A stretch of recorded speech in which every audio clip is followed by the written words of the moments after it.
і залишається ще. Попри їхню дружбу, вони зневажливо ставляться до китайців. Як і до всіх східних там оці азіати, чурки. І у владі таке ж саме бачення. Так вони дружать.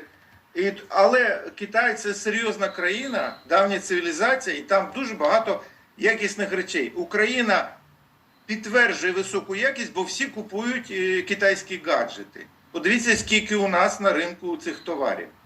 Попри всі наші антипатії, обурення китайською позицією, їхньою політикою, попри полонених китайців, які тут є, всі купують китайські гаджети.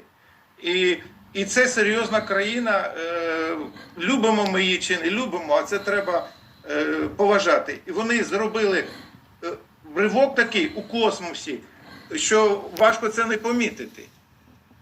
Яка ще держава реалізує такі в космосі проекти зараз? От